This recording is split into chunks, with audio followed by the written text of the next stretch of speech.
দায়িত্ব আছে।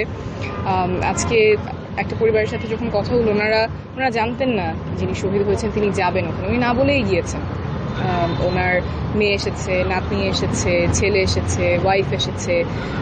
আপনি চিন্তা করেন যে কতখানি তাড়না থাকলে পরিবারকে না জানিয়ে একটা মানুষ চলে যায় আন্দোলনে। এবং তিনি একা যাননি, ওনার আশেপাশে যারা ছিল, উনি একটা দোকানে কাজ করতেন, দর্জি ছিলেন, আশেপাশে সবাইকে নিয়ে গিয়েছেন 4 তারিখে যে চলেন আমরা আজকে হয় দেশ স্বাধীন হবে, নাহলে আমরা করে আসবো। উনি কিন্তু গিয়ে সেখানে শহীদ হয়েছেন। এই যে আকাঙ্ক্ষা ছিল অন্যায়ের প্রতিবাদ করতে হবে, আমাদের যে ব্যবস্থাটা আছে যেখানে নিজের দেশের নাগরিককে রাষ্ট্রের ব্যবস্থা খুন করছে, আঘাত করছে, চোখ কেড়ে নিচ্ছে, হাত পা কেড়ে নিচ্ছে, এই যে তাড়নাটার কারণে মানুষ একদম পরিবারকে না জানিয়ে মাঠে নেমে গিয়েছিল, সেই পরিবর্তনটা করার জন্যই আমরা মাঠে নেমেছি, পদযাত্রা করছি, মানুষের কাছ থেকে গল্পগুলো শুনছি, সমস্যার কথা শুনছি, আশার কথা শুনছি, যাতে করে আমাদের দেশটা এবার পাল্টায়।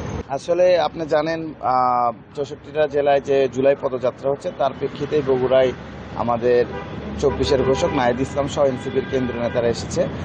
তো আজকে তাদেরকে পেয়ে বগুড়ার মানুষ আনন্দিত, আবেগে উৎফুল্লিত।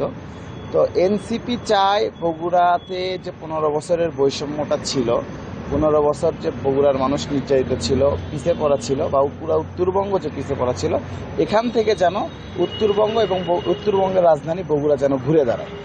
আর হচ্ছে যে আপনারা জানেন বগুড়া এখন নানাভাবে নানা রকম অনিয়ম, দুর্নীতি, প্রশাসন দলীয়করণ, দখল বাণিজ্য এগুলো চলতেছে।